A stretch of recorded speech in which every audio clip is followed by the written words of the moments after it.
Hello, I'm going to be reading a book called Communication in the Real World, which is part of a college course someone I know is taking, and this is intended to be a read-along to assist in their ability to study the material.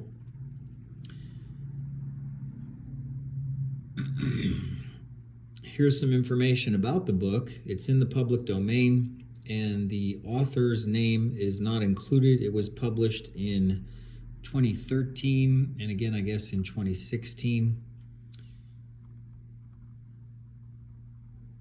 It says here that it's able to be used in the Creative Commons.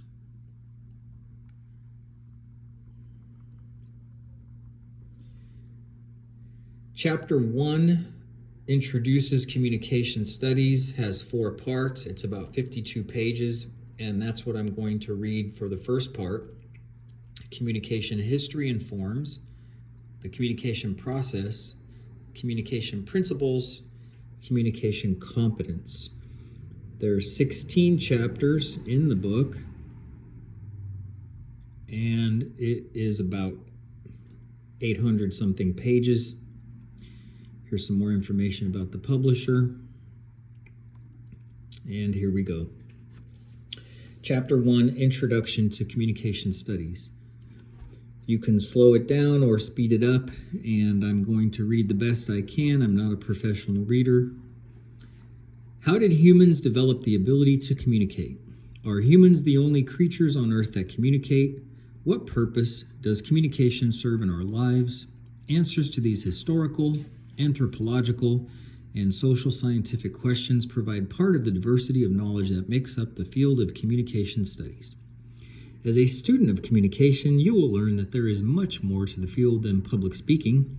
Even though the origins of communication studies are traced back thousands of years to ancient Greek philosophers and teachers like Plato and Aristotle, who were the first to systematically study and write about speech. Communication students and scholars also study basic communication processes like nonverbal communication, perception, and listening, as well as communication in various contexts, including interpersonal, group, intercultural, and media communications. Communication has been called the most practical of the academic disciplines. Even the most theoretical and philosophical communication scholars are also practitioners of communication. And even though you have likely never taken another communication studies class, you have a lifetime of experience communicating. This experiential knowledge provides a useful foundation and a starting point from which you can build the knowledge and practice the skills necessary to become a more competent and ethical communicator. I always inform my students that I consider them communication scholars while they are taking my class, and I am pleased to welcome you to the start of your communication studies journey. Whether you stay on this path for a semester or for much longer, studying communication has the potential to enrich your life in many ways. Communication history and forms. Learning objectives. Define communication. Discuss the history of communication from ancient to modern times. List the 5 forms of communication. Distinguish among the 5 forms of communication. Review the various career options for students who study communication. Before we dive into the history of communication, it is important that we have a shared understanding of what we mean by the word communication. For our purposes, in this book, we will define communication as the process of generating meaning by sending and receiving verbal and nonverbal symbols and signs that are influenced by multiple contexts. This definition builds on other definitions of communication that have been rephrased and refined over many years. In fact, since the systematic study of communication began in colleges and universities a little over 100 years ago, there have been more than 126 published definitions of communication. In order to get a context for how communication has been conceptualized and studied, let's look at a history of the field. From Aristotle to Obama, a brief history of communication. While there are rich areas of study in animal communication and interspecies communication, our focus in this book is on human communication. Even though all animals communicate, as human beings we have a special capacity to use symbols to communicate about things outside our immediate temporal and spatial reality. For example, we have the capacity to use abstract symbols, like the word education, to discuss a concept that encapsulates many aspects of teaching and learning. We can also reflect on the past and imagine our future. The ability to think outside our immediate reality is what allows us to create elaborate belief systems, art, philosophy, and academic theories. It's true that you can teach a gorilla to sign words like food and baby, but its ability to use symbols doesn't extend to the same level of abstraction as ours. However, humans haven't always had the sophisticated communication systems that we do today. Some scholars speculate that humans' first words were, and this is a difficult word to pronounce,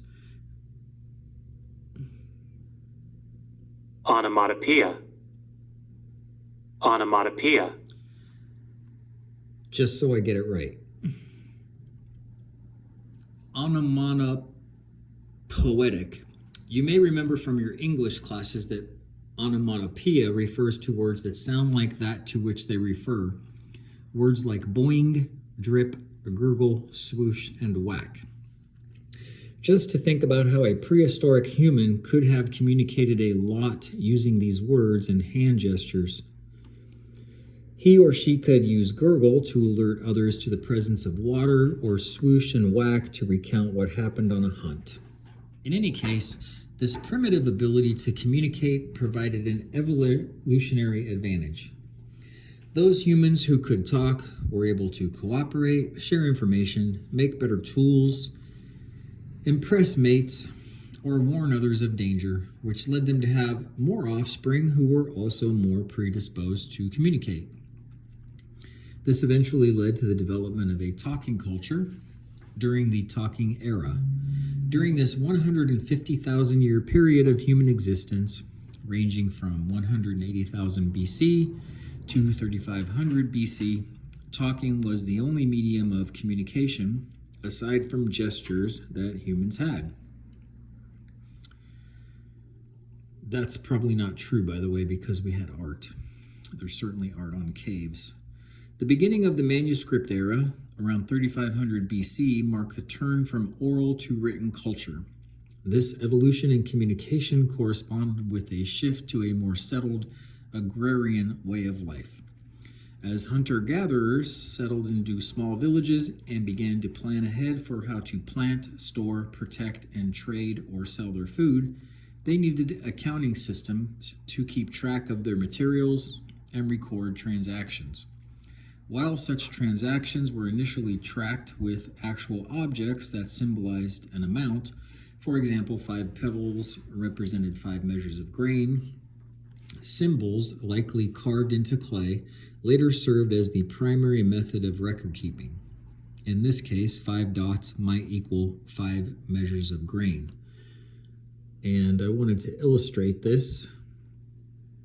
These are symbols that were carved into clay. Some of this clay was cooked, others not cooked or baked.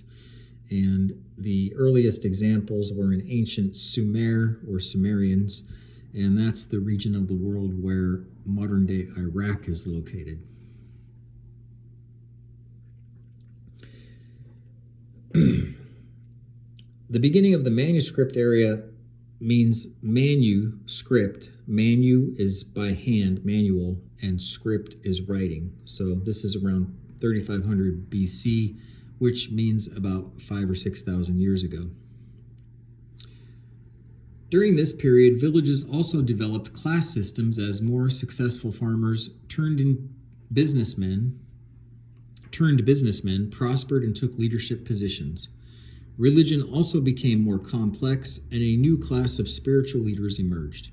Soon, armies were needed to protect the stockpiled resources from others who might want to steal it.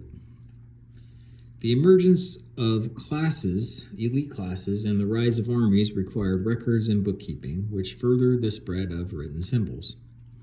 As clergy, the ruling elite, and philosophers began to take up writing, the systems became more complex. The turn to writing didn't threaten the influential place of oral communication, however. During the near 5,000-year period of the manuscript era, literacy, or the ability to read and write, didn't spread far beyond the most privileged in society. In fact, it wasn't until the 1800s that widespread literacy existed in the world. The end of the manuscript era marked a shift towards a rapid increase in communication technologies. The print era extended from 1450 to 1850 and was marked by the invention of the printing press and the ability to mass produce written texts. This 400-year period gave way to the audiovisual era, which only lasted 140 years, from 1850 to 1990, and was marked by the invention of radio, telegraph, telephone, and television. Our current period, the Internet era, has only lasted from 1990 until the present. This period has featured the most rapid dispersion of a new method of communication, as the spread of the Internet and the expansion of digital and personal media signaled the beginning of the digital age. The evolution of communication media, from speaking to digital technology, has also influenced the field of communication studies. To better understand how this field of study developed, we must return to the manuscript era, which saw the production of the earliest writings about communication. In fact, the oldest essay and book ever found were written about communication. Although this essay and book predate Aristotle, he is a logical person to start with when tracing the development of the communication scholarship. His writings on communication, although not the oldest, are the most complete and systematic. Ancient Greek philosophers and scholars, such as Aristotle, theorized about the art of rhetoric, which refers to speaking well and persuasively. Just a little bit of history. They talked about Plato, and he was alive about 428 BC to around 348 BC. And then you have Aristotle, who followed him, and he was born around 384 BC and died about 322 BC.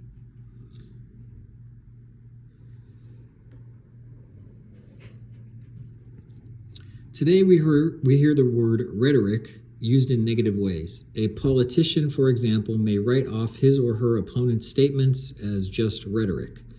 This leads us to believe that rhetoric refers to misleading, false, or unethical communication, which is not at all in keeping with the usage of the word by ancient or contemporary communication experts. While rhetoric does refer primarily to persuasive communication messages, much of the writing and teaching about rhetoric conveys the importance of being an ethical rhetor or communicator. So when a communicator, such as a politician, speaks in misleading, vague, or dishonest ways, he or she isn't using rhetoric, he or she is being an unethical speaker. The study of rhetoric focused on public communication, primarily oratory, used in discussions or debates regarding laws and policy, speeches delivered in courts, and speeches intended to praise or blame another person. The connections among rhetoric, policymaking, and legal proceedings show that communication and citizenship have been connected since the study of communication began. Throughout this book, we will continue to make connections between communication, ethics, and civic engagement. Ancient Greek rhetoricians like Aristotle were followed by Roman orators like Cicero. Cicero contributed to the field of rhetoric by expanding theories regarding the 5 canons of rhetoric, which include invention, arrangement, style, delivery, and memory. Invention refers to the use of evidence and arguments to think about things in new ways and is the most studied of the 5 canons. Arrangement refers to the organization of speech. Style refers to the use of language, and delivery refers to the vocal and physical characteristics of a speaker. Memory is the least studied of the 5 canons and refers to the techniques employed by speakers of that era to retain and then repeat large amounts of information. The Age of Enlightenment in the 1700s marked a societal turn towards scientific discovery and the acquisition of knowledge, which led to an explosion of philosophical and scientific writings on many aspects of human existence. This focus on academic development continued into the 1900s and the establishment of distinct communication studies departments. I'd like to add that if you think about it, it makes sense if the printing press wasn't invented until about 1450, that writing allowed people to communicate across vast distances because there was no way to record people other than saying what they said and doing oral histories. So the explosion of communication and speech makes perfect sense because the technologies continued to evolve. Communication studies as a distinct academic discipline with departments at universities and colleges has only existed for a little over 100 years. Although rhetoric has long been a key part of higher education and colleges and universities have long recognized the importance of speaking, communication departments did not exist. In the early 1900s, professors with training and expertise in communication were often housed in rhetoric or English departments and were sometimes called professors of speech. During this time, tension began to build between professors of English, who studied rhetoric as the written word, and professors of speech, who studied rhetoric as the spoken word. In 1914, a group of 10 speech teachers, who were members of the National Council of Teachers of English, broke off from the organization and started the National Association of Academic Teachers of Public Speaking, which eventually evolved in today's National Communication Association. There was also a distinction of focus and interest among professors of speech. While some focused on the quality of ideas, arguments, and organization, others focused on coaching, the performance and delivery aspects of public speaking. Instruction in the latter stressed the importance of oratory or elocution, and this interest in reading and speaking aloud is sustained today in theater and performance studies and also in oral interpretation classes, which are still taught in many communication departments. The formalization of speech departments led to an expanded view of the role of communication. Even though Aristotle and other ancient rhetoricians and philosophers had theorized the connection between rhetoric and citizenship, the role of the communicator became the focus instead of solely focusing on the message. James A. Winans, one of the first modern speech teachers and an advocate for teaching communication in higher education, said there were 2 motives for learning to speak: increasing one's chance to succeed and increasing one's power to serve. Later, as social psychology began to expand in academic institutions, speech communication scholars saw places for connection to further expand definitions of communication to include social and psychological contexts. Today, you can find elements of all these various aspects of communication being studied in communication departments. If we use President Obama as a case study, we can see the breadth of the communication field. Within one department, you may have fairly traditional rhetoricians who study the speeches of President Obama in comparison with other presidential rhetoric. Others may study debates between presidential candidates, dissecting the rhetorical strategies used, for example, by Mitt Romney and Barack Obama. Expanding from messages to channels of communication, Scholars may study how different media outlets cover presidential politics. At an interpersonal level, scholars may study what sorts of conflicts emerge within families that have liberal and conservative individuals. At a cultural level, communication scholars could study how the election of an African American president creates a narrative of post-racial politics. Our tour from Aristotle to Obama was quick, but hopefully instructive. Now let's turn to a discussion of the 5 major forms of communication. Forms of communication vary in terms of participants, channels used, and contexts. The 5 main forms of communication, all of which will be explored in much more detail in this book, are intrapersonal, interpersonal, group, public, and mass communication. This book is designed to introduce you to all these forms of communication. If you find one of these forms particularly interesting, you may be able to take additional courses that focus specifically on it. You may even be able to devise a course of study around one of these forms as a communication major. In the following, we will discuss the similarities and differences among each form of communication, including its definition, level of intentionality, goals, and contexts.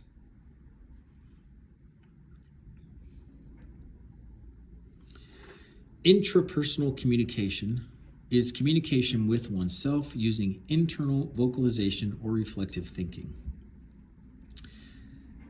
Like other forms of communication, intrapersonal communication is triggered by some internal or external stimulus. We may, for example, communicate with ourselves about what we want to eat due to the internal stimulus of hunger, or we may react intrapersonally to an event we witness. Unlike other forms of communication, intrapersonal communication takes place only inside our heads. The other forms of communication must be perceived by someone else to count as communication. So what is the point of intrapersonal communication if no one else even sees it? Or hears it, I would suppose. Intrapersonal communication serves several social functions. Internal vocalization, or talking to ourselves, can help us achieve or maintain social adjustment. For example, a person may use self-talk to calm himself down in a stressful situation, or a shy person may remind herself to smile during a social event. Intrapersonal communication also helps build and maintain our self-concept. We form an understanding of who we are based on how other people communicate with us and how we process that communication intrapersonally. The shy person in the earlier example probably internalized shyness as part of her self-concept because other people associated her communication behaviors with shyness and may have even labeled her shy before she had a firm grasp on what that meant. We will discuss self-concept much more in Chapter 2, Communication and Perception, which focuses on perception. We also use intrapersonal communication or self-talk to let off steam, process emotions, think through something, or rehearse what we plan to say or do in the future. As with the other forms of communication, competent intrapersonal communication helps facilitate social interaction and can enhance our well-being.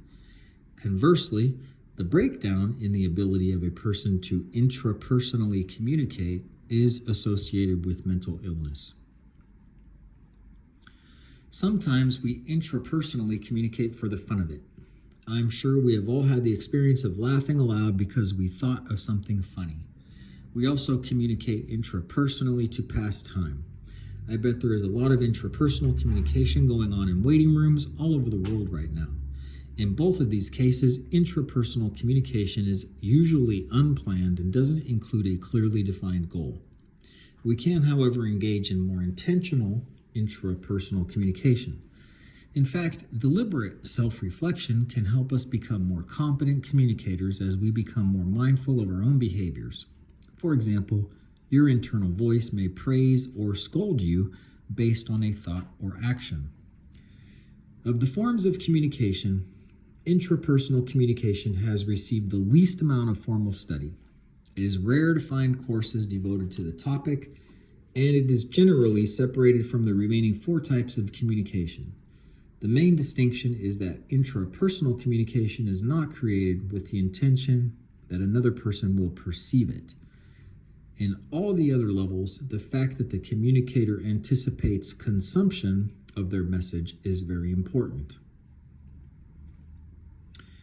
Interpersonal communication is communication between people whose lives mutually influence one another.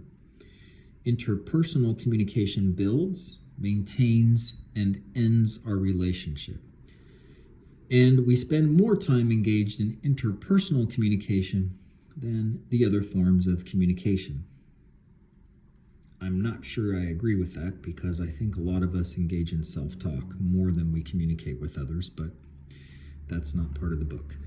Interpersonal communication occurs in various contexts and is addressed in subfields of study within communication studies such as intercultural communication, organizational communication, health communication, and computer-mediated communication. After all, interpersonal relationships exist in all those contexts. Interpersonal communication can be planned or unplanned, but since it is interactive, it is usually more structured and influenced by social expectations than intrapersonal communication. Interpersonal communication is also more goal-oriented than intrapersonal communication and fulfills instrumental and relational needs.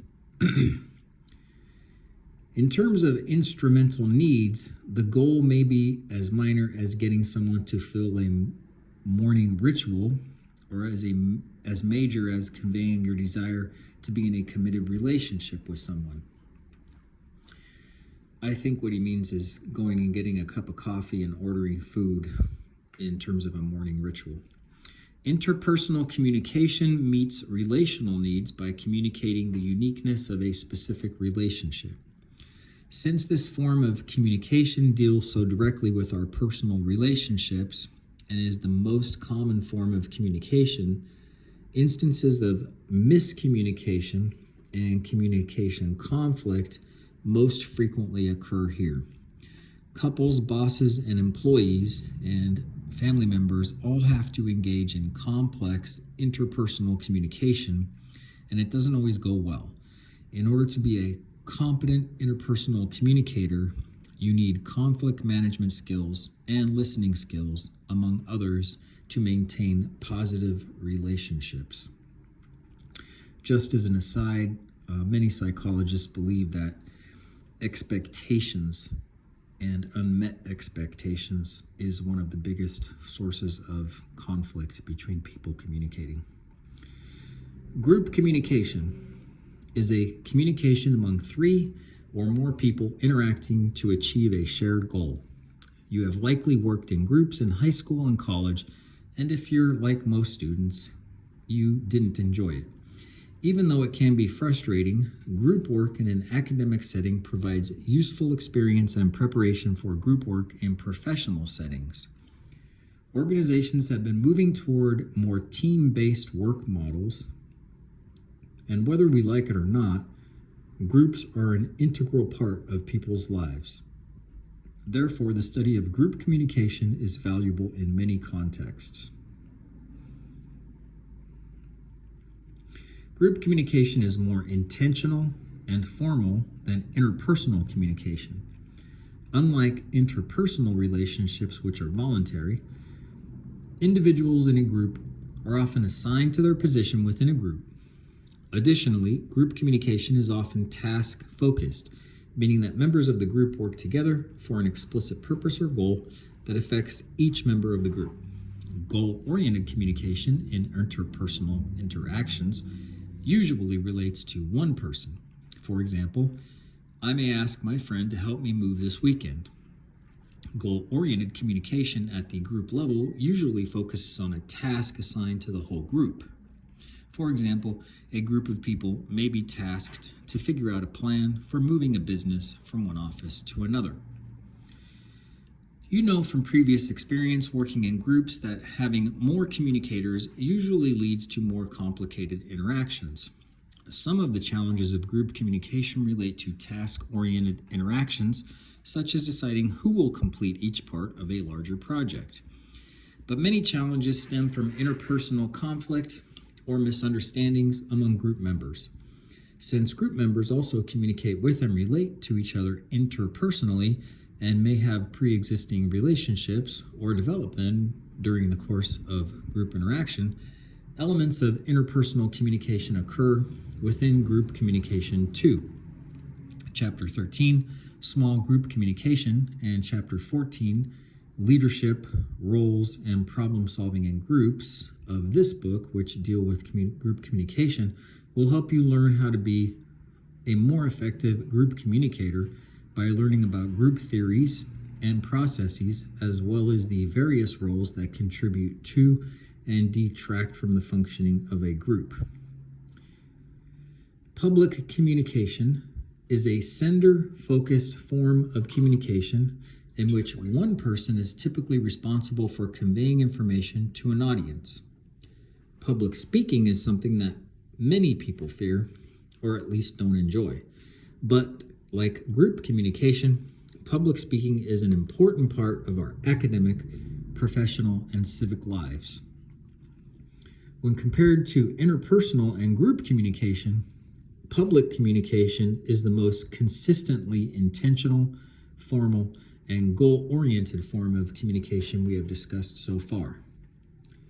Public communication, at least in Western societies, is also more sender-focused than interpersonal or group communication. It is precisely this formality and focus on the sender that makes many new and experienced public speakers anxious at the thought of facing an audience. One way to begin to manage anxiety toward public speaking is to begin to see connections between public speaking and other forms of communication with which we are more familiar and comfortable. Despite being formal, public speaking is very similar to the conversations that we have in our daily interactions. For example, although public speakers don't necessarily develop individual relationships with audience members, they still have the benefit of being face-to-face with them so they can receive verbal and nonverbal feedback. Later in this chapter, you will learn some strategies for managing speaking anxiety, since presentations are undoubtedly a requirement in the course for which you are reading this book.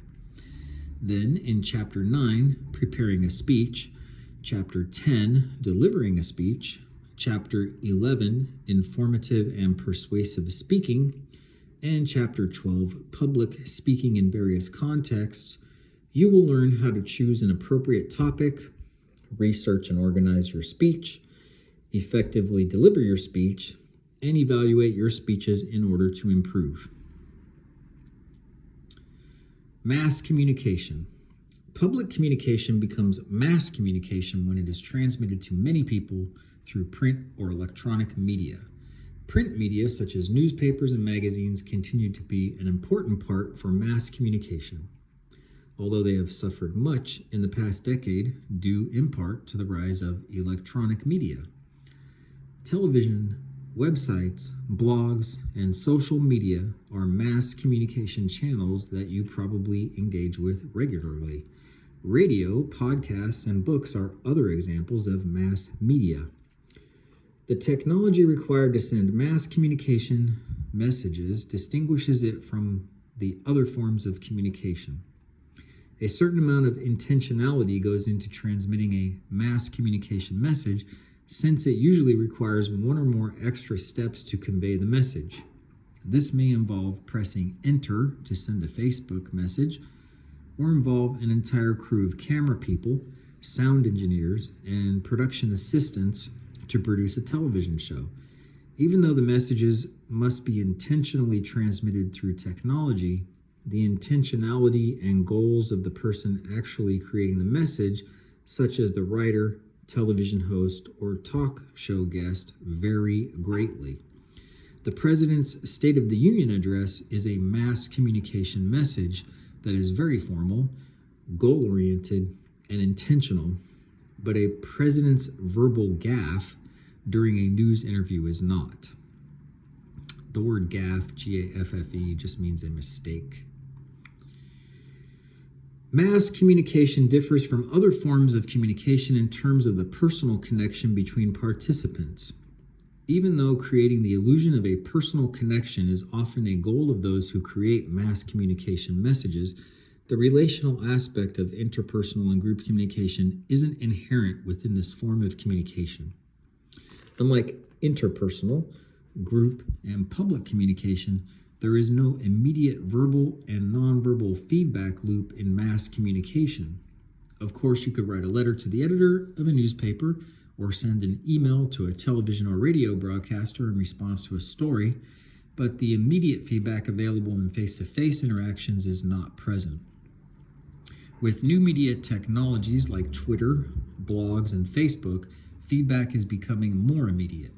Individuals can now tweet directly at, and it shows the at symbol, someone, and use hashtags to direct feedback to mass communication sources. Many radio and television hosts and news organizations specifically invite feedback from viewers, listeners via social media, and may even share the feedback on the air. The technology to mass produce and distribute communication messages brings with it the power for one voice or a series of voices to reach and affect many people. This power makes mass communication different from the other levels of communication.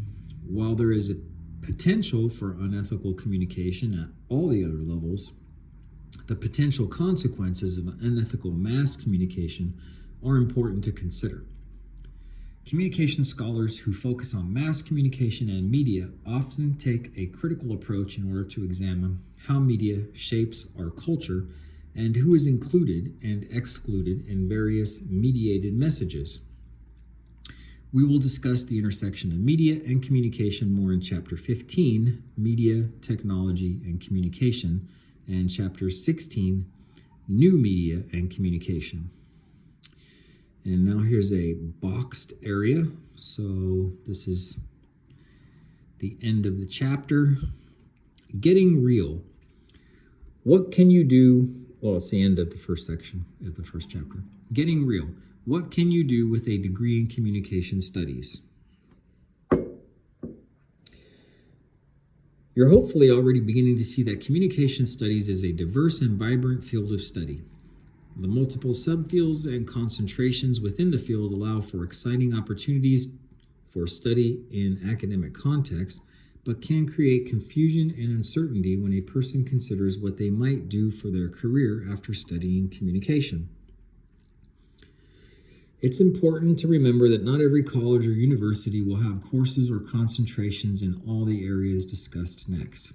Look at the communication courses offered at your school to get an idea of where the communication department on your campus fits into the overall field of study. Some departments are more general, offering students a range of courses to provide a well-rounded understanding of communication. Many departments offer concentrations or specializations within the majors such as public relations, rhetoric, interpersonal communication, electronic media production, corporate communication. If you are at a community college and plan on transferring to another school, your choice of school may be determined by the course offerings in the department and expertise of the school's communication faculty. It will be unfortunate for a student interested in public relations to end up in a department that focuses more on rhetoric or broadcasting, so doing your research ahead of time is key. Since communication studies is a broad field, many students strategically choose a concentration and/or a minor that will give them an advantage in the job market. Specialization can definitely be an advantage, but don't forget about the general skills you gain as a communication major.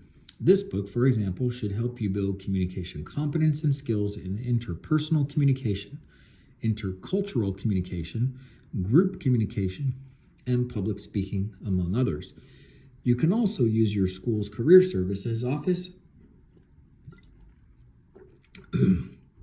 to help you learn how to sell yourself as a communication major and how to translate what you've learned in your classes into useful information to include on your resume or in a job interview.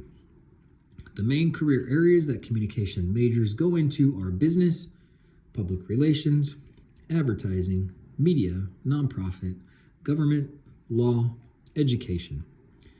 Within each of these areas, there are multiple career paths, potential employers, and useful strategies for success.